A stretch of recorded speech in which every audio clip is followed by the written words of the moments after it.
Good afternoon, everyone.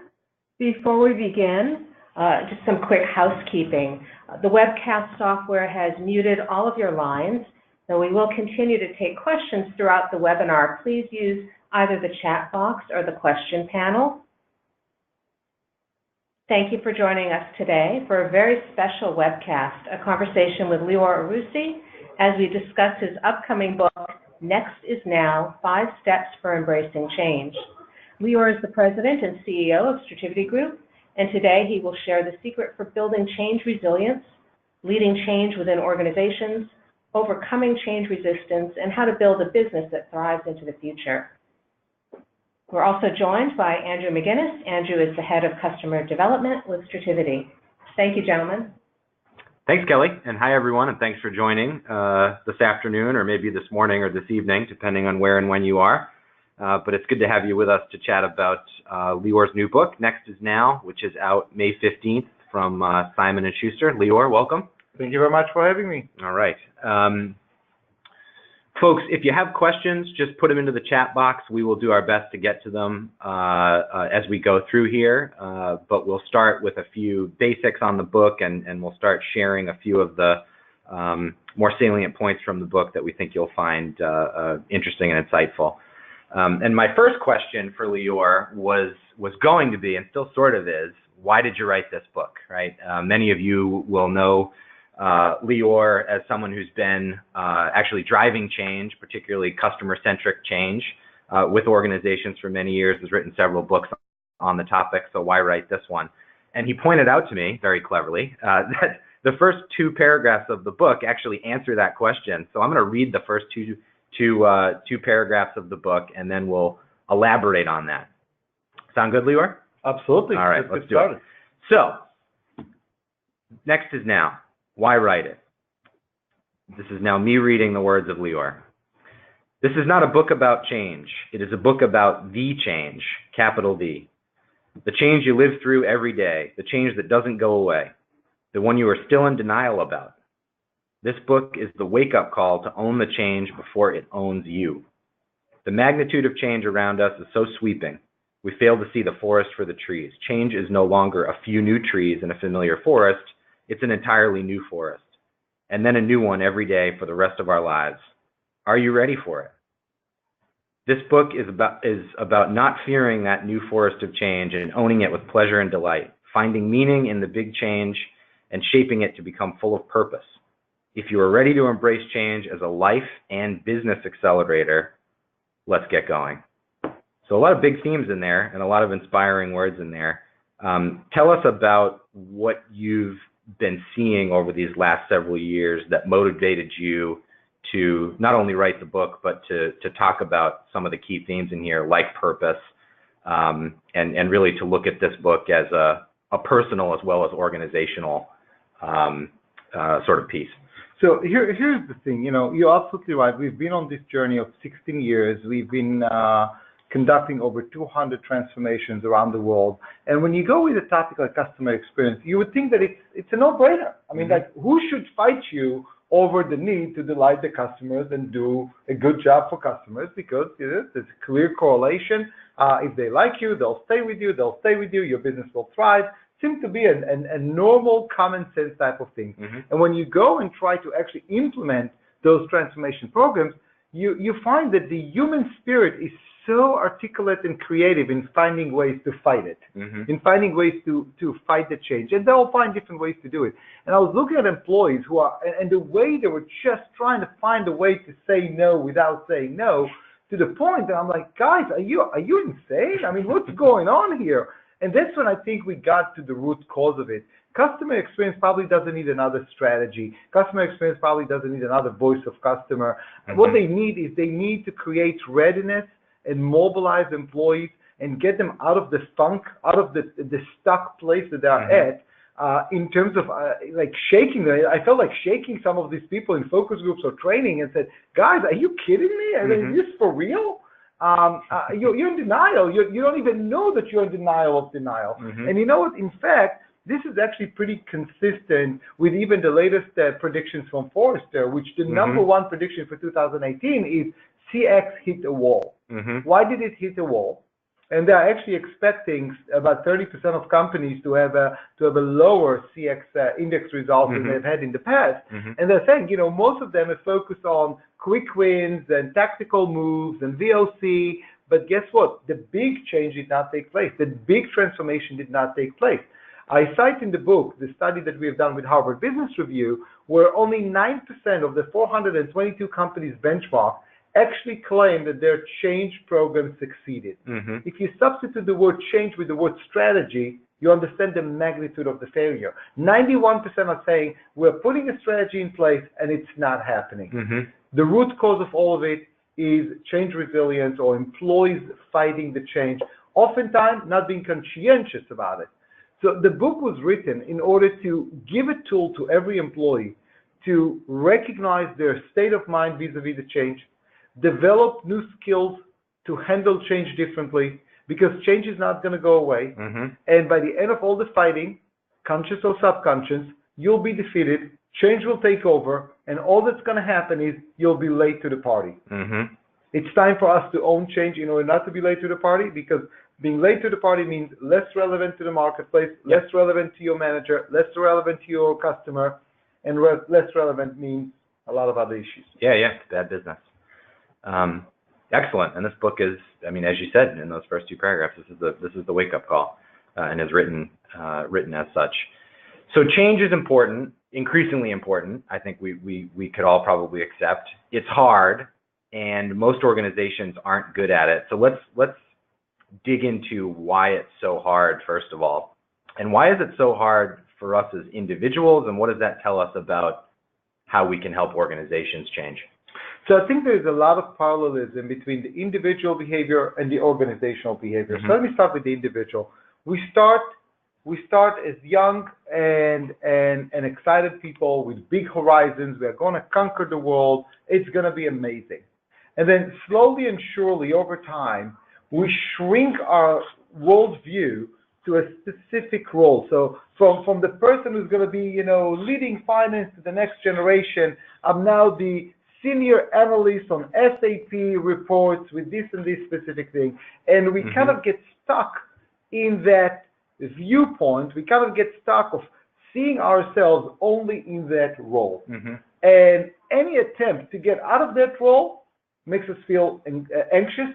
Anxiety goes up, stress goes up, and we just cannot envision ourselves morphing to something else. So we start with big horizons, we shrink them to a very tactical way, and we cannot see ourselves evolving from that place because we associate ourselves not with the impact that we are making on the world, but rather with the process or the tool and so on and so forth. And at that point, we are shifting from kind of like what's next to this is my best.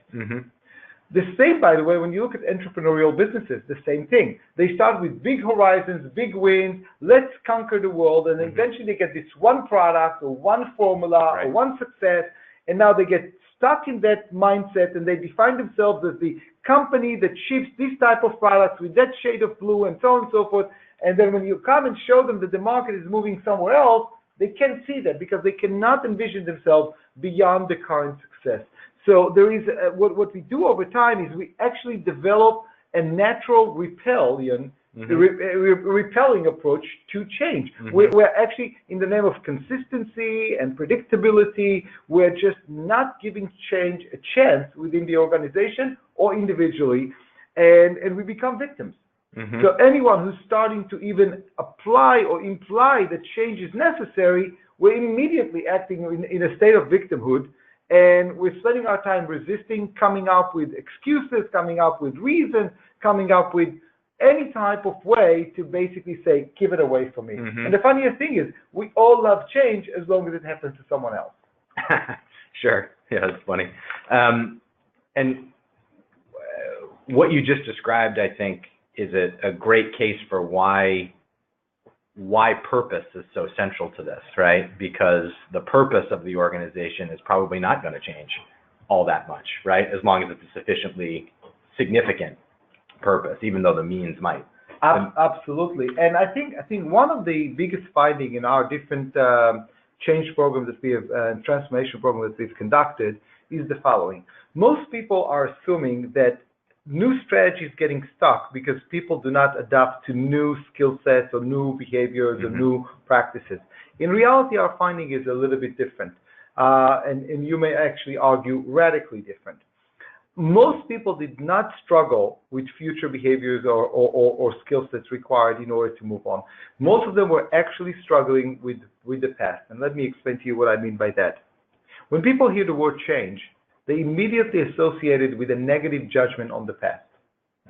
So in their mind, before they even moving forward with the new skill sets or the new changes that you wanted to do, they're hearing the word change and they're saying to themselves, are you saying that everything I've done until now was wrong? Right. I've been doing this for 20 years. Where do I file that? Under you made a one big 20 years mistake. They can't fathom doing that. Now, if you went and defined yourself as I am the senior analyst for SAP reports, and now we're changing from SAP to Oracle or something like that, your identity now have gone out of the window because you associate yourself with the process, with the tool, with the report, with the template, and your identity was associated with that. What we found out is that in order to move people faster and accelerate change, you need to help them file the past in a different place, in a positive way, and then create an evolution from the past to the future. We need to create some consistency. That's where purpose of what I call in the book core cause is serving. Because if you understand the impact that you make on the world, then it doesn't matter what tools you're using as long as you achieve that. You're actually freeing yourself to allow yourself to experiment with new tools. So if you were a banker and 50 years ago you used an abacus and then they put a calculator with a paper strip on it and you thought that was revolutionary, and then they put a whole desktop on your desk with computer and that was revolutionary, and now you're being asked to use an iPad, the iPad doesn't define you the same way that the abacus didn't define you. Nobody ever called you, he's the abacus god. In all of these cases, you were the person who's helping people achieve their dreams through financial means. That doesn't change.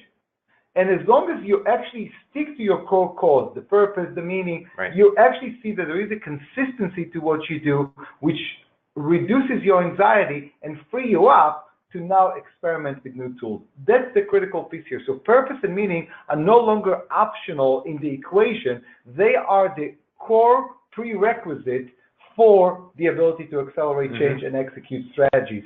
And I've seen enough companies where they put a mission on the wall or they put a vision on the wall out there and they hope that that's gonna make it or do it to employees, but in reality it has to be something that you believe in, something that's intrinsic to you. And in the book, we are actually challenging employees to define their core cause, not just by what's on the wall at their corporate offices, but also based on the people that you're interacting with.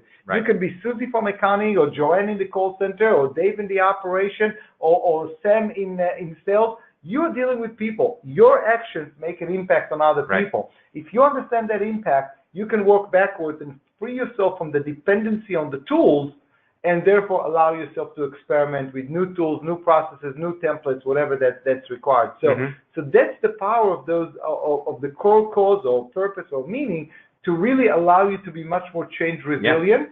And change resilience, as we define it in the book, is the scope and speed in which you adapt to change.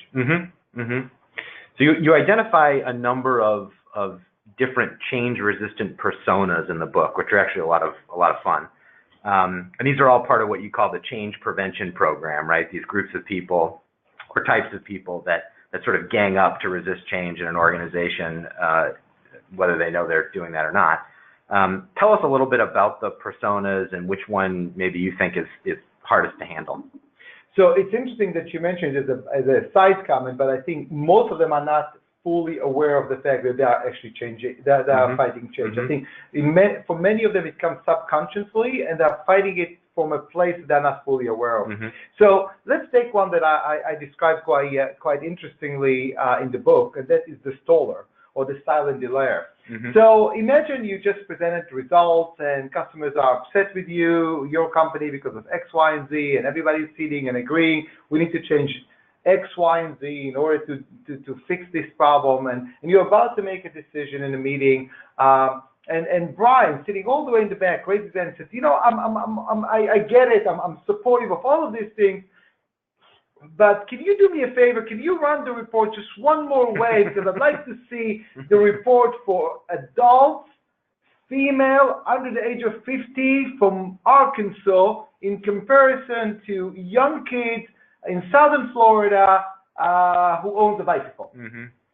And everybody in the name of working together saying, yes, we should do that. And nobody challenged that person. And what the stoller is doing is exactly that. He's stalling. Mm-hmm. He does not want action to take place because it's probably going to expose something in his department. And in the name of, let's just cross all the T's and dot all the I's and all this type of thing, what he's doing is he's stalling and delaying a very important change that the organization needs to take place. And oftentimes we put a mirror in front of that person saying, what are you trying to achieve? Mm-hmm. And is it worth the cost of annoying customers for the next 3 months because you want that report? Mm-hmm. What is that report going to tell you? And is it incrementally that meaningful that it's worth delaying the solution for everyone else? And the staller, sometimes they are conscious about that, sometimes they are not. The other one is the salesperson. Those are the guys who are saying, go apply change anywhere you want, but not in my territory, my quota. I'm making my numbers based on the existing stuff. I'm not going to introduce change. And I tell a story there about an HP salesperson who basically excluded the whole Midwest from a whole new solution that we introduced. And this is, by the way, a blackmail, because the moment you wanna put change in their territory, they go straight to the CEO and say, hey, I'm not going to meet my numbers if you're going to do that. And that's a blackmail that sometimes we call the CEO to come and say, not cool, not your decision, you're not going to hold us hostage. But they are doing that as well. The BCP is the person that's always out there in meetings that they just don't have time for anything because they are following this life mantra, I was in the meeting, therefore I exist. They need to be in meetings, they are constantly in meetings, and in the name of busyness, they're making themselves so busy that they cannot see the next, they don't have time to consider the next, they have no time to consider the future, and they are there because they're very comfortable in the status quo. By the way, they are the consummate firefighters. They love fires, because if there are no fires, they don't have any reason to exist. They're not relevant. Yeah, they're not relevant. The other one is the engineer. So the engineer suffers from the non-invented here syndrome. If it's not my idea, it's not a good idea. The only good ideas are my ideas. So the engineer is going to fight you because ultimately it's not their idea, and therefore they don't accept it. The veteran is the last one. This is a person who might be 5 years away from retirement. They're jaded. They're not hopeful. They don't have a vision for the future. What they care about is just keep the status quo because I want to retire here with the best package out there. And sometimes the veteran is the hardest one to address because they really have nothing to lose. They have no upside in terms of hope and dreams and so on and so forth. And they, as a result of it, may keep the situation in a status quo as opposed to embracing the next and embracing it much faster. Unfortunately, just today we heard that in the news that GE stock is reaching $15 a stock, to the point that many of their retirees now need to go back to work because when they retired it was at $58 a stock, and their pension was in a very good place, and now it's different. So I don't want to connect the two, and I don't know what those retirees and veterans have done, but clearly GE was not positioned for the future when they left, and they're now living with the consequences. Sure. Oh, interesting. So with a veteran, what are some things that we might be able to do to address that type of change resistance? So with the veteran, one of the things that you can play on is the legacy. The legacy they're going to leave behind. Sure. Is the legacy just the past, or is the legacy the future? That's one conversation that needs to take place. You try to sometimes chunk the change into small pieces that they can actually handle and therefore join that.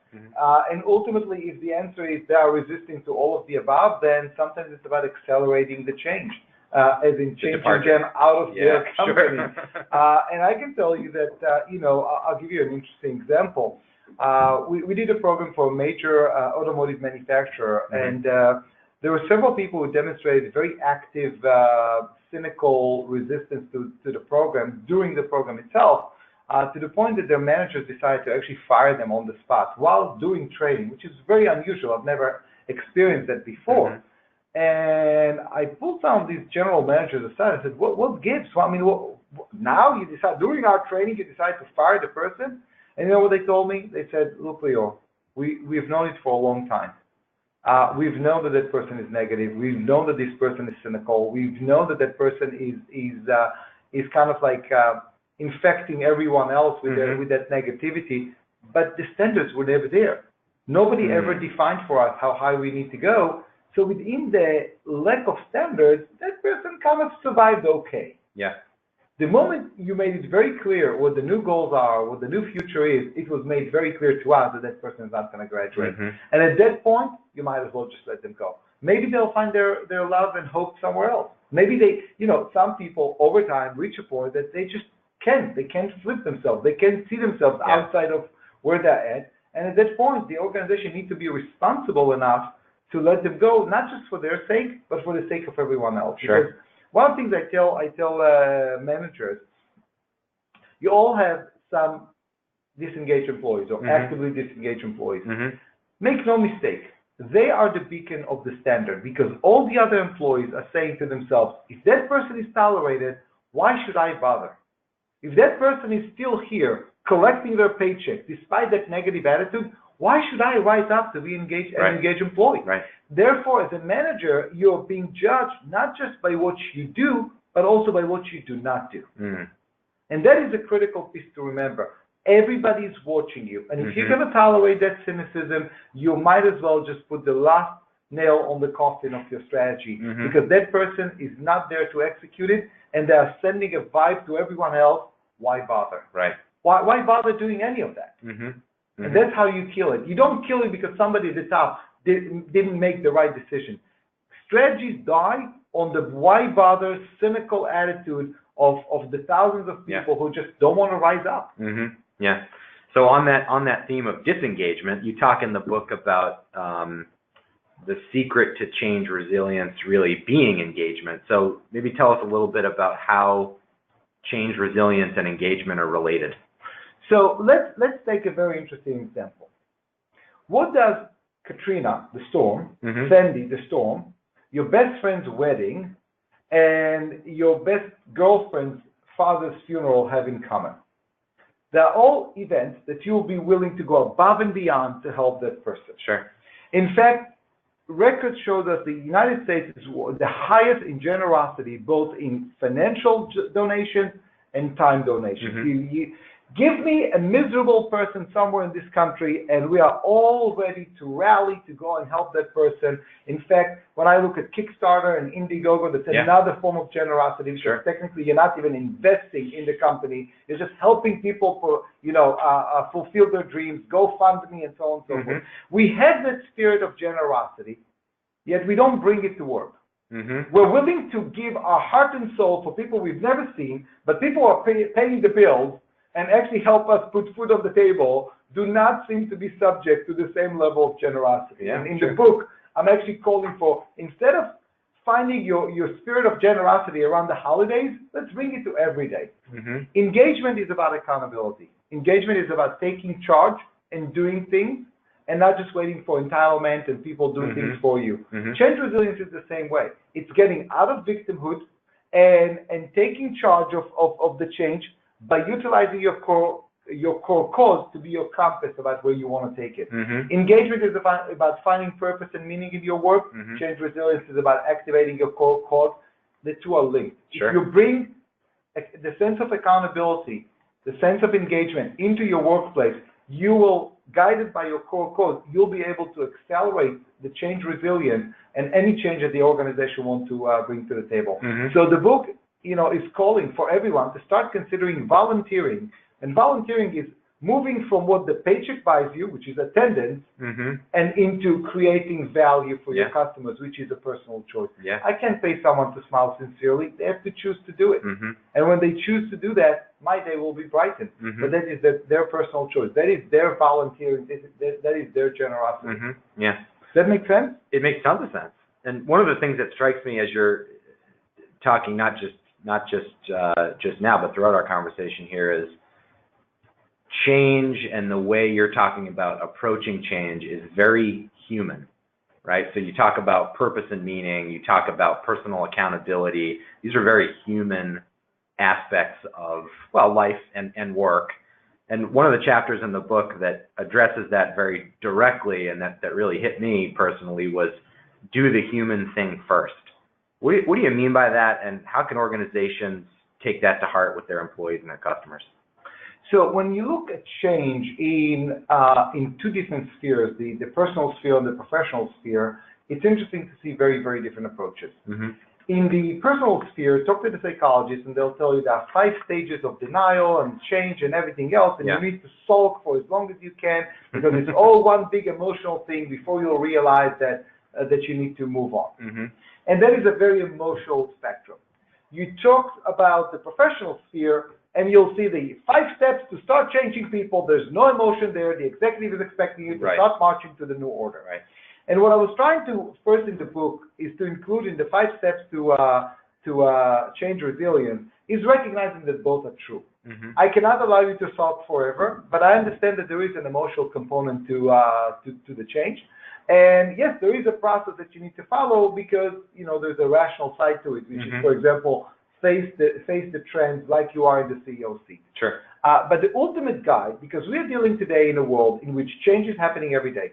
Mm-hmm. I cannot give you a prescription for every event. I cannot give you a prescription for every new technology that's going to come out there, and you need to make it intrinsic to you. And I think the ultimate compass is do the human thing first.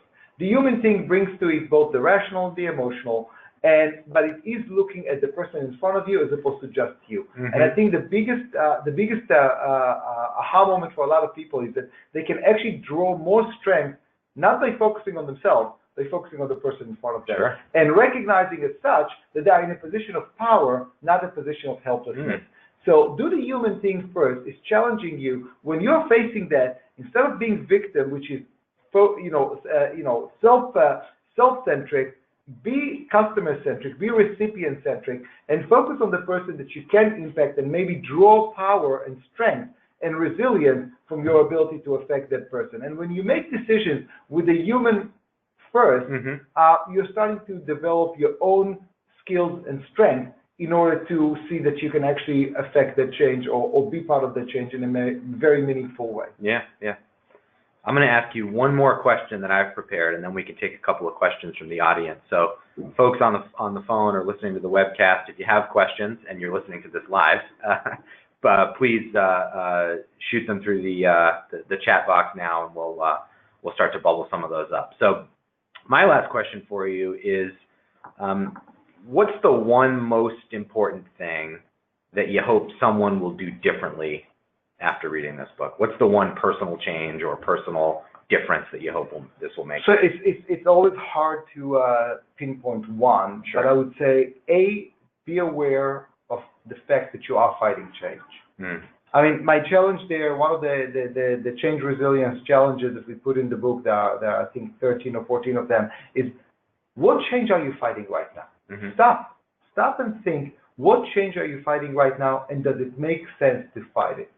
I think the awareness to the fact that we are repelling change, that we are fighting change, instead of fairly considering it and finding a way for the change to accelerate our core cause, is the first thing that I would like people. Just pause, stop, and just consider what's going on, and what change are you fighting, and does it make sense? And I think that's the first one. The second one is, I want people to start drawing hope from change.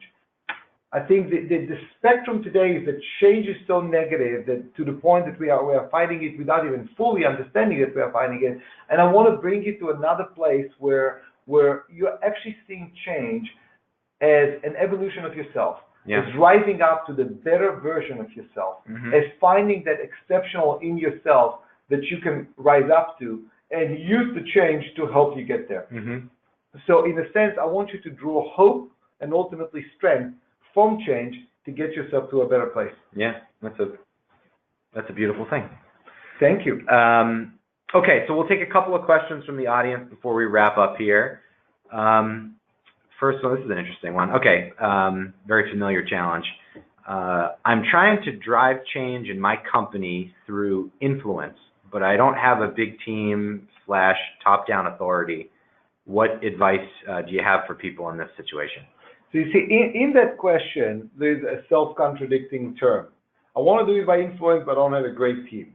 You see, great team implies I can only work when everybody reports to me. Right. Influence implies that I need to share it with others and bring them in. One of our success stories was with Mercedes-Benz USA, and there was a wonderful person by the name of Frank who really took the charge for this initially, and he did not have a big budget or a big team, but what he did have is a strong belief. And what he did is he did two very interesting things. First, he created a vision that made other people want to follow, and then he made it very chunkable almost, so people can actually be part of it. Sure. And it was amazing for me that within, short period of time, he had over 100 volunteers who said, hey, what can I do? I still have a day job, but I can find the time for this. If I want to do it, just tell me what you want me to do. And Frank really got over 100 volunteers in a very short period of time to start building the momentum. Everybody in whatever they want, all the way to purchasing, will help them even process the purchase order a bit faster. So I think that influence is the key here, but you can get to influence by not conveying that you are in charge. Because if you're in charge of change, then I don't need to change. In the same way that if you're the chief customer officer, then I don't need to be chief customer officer because you're already the chief customer officer, right? I mean, it's a bit confusing. Yeah. If it's about influence, then you really need to understand what are the tools available to you to go and influence and create the vision. But don't forget accountability. This cannot be just cheerleading. This cannot just be inspirational. This has to be a very specific call for action. That's why I said about engagement. It is about accountability. Yeah. There's a sense sometimes that culture is all about fun stuff. No, culture starts with accountability to results, and from there you build the environment to go get there. So I would say find that very clear vision, but also the very clear call for action of what you want people to do, and then start creating it through influence. It is ultimately about employee-led. If they don't choose it, it's not going to happen. Right. Okay, excellent. So we got a couple others here. That's an interesting one. Okay, so do the ideas in your book apply outside the U.S.? How would you adapt things to different countries or regions? So first, I think that we are undermining the fact that we are becoming more and more global, especially in the context of sharing ideas. I mean, with TED Talks and everything else, ideas are right now spreading much faster. Standards are spreading much faster. We have worked with our concepts in over 20 countries throughout the 16 years of our existence, and by and large, with tweaks here and there, there are always cultural tweaks. People are craving meaning, they're craving purpose, they're fighting and fearing change. Those things have not changed, unfortunately. It might be the magnitude of change, the type of change that they're fearing, but nevertheless, the fears are the same, and the characteristics of approaching change are very universal. So we did find them to be very useful. You still need to obviously tweak some things because the notion of empowerment in Asia may be interpreted very differently than the notion of empowerment in the US or the notion of empowerment in France, where basically they don't want any empowerment. They would much rather go to their boss to go and deal with all these things. So there are always some tweaks, but from a human trait, if you may, we're finding it to be more on the universal side than they are on the geographical side. Yeah, that makes sense. All right, I'll ask you one more, and then we'll wrap up. This is a good closer. So, you say in the book that change is the new norm, not an event. Are there any little things we should be doing all the time to stay relevant or stay resilient? Excuse me. Sure. So I'm not going to try to promote a specific service versus the other, but I want you to go to a music service. I want you to go and start listening to the #1 song there. And why am I saying that? In the book, I'm citing a study by Spotify that adults usually at the age of 25 mature their music taste, and by the age of 33, they pretty much mold it. And it's interesting because I've done this test doing trainings and speeches and so on and so forth, and I ask people to state which one they like, and it doesn't matter what your age is, somewhere at 33, this is where you got stuck. And after that, we're not experimenting because we believe that all the music that came after that is a bunch of crap and the words are awful and the music is awful. and we are just in love with whatever we fell in love with in our teens or our 20s or early 30s. So my challenge is, you've got, like any other muscle, you need to train the muscle. Start with a new song. Explore the new songs before judging them to state that they are no longer any good. Go to TED and explore a TED Talk that you would never think of listening to, because it's not in the spectrum of your role. Because remember, as we talked about how you narrow your scope of who you are and what you stand for, we want to start expanding that. You've got to stop listening to things that just reinforce what you believe already, and start using things that can expand your new opportunities. And that takes muscle practice in order to get there. Yeah, no, those are great ideas, and highlights again, for me at least, how personal and human this whole thing is, right? It is. Excellent. Okay, so let's wrap up there. As I said, Next Is Now is out May 15th from Simon & Schuster. You can go to strativity.com/next-is-now to download the first chapter free and pre-order the book. So hopefully you have an opportunity to do that. Thank you again, Lior. Thank you very much. Thanks everyone for joining the webcast.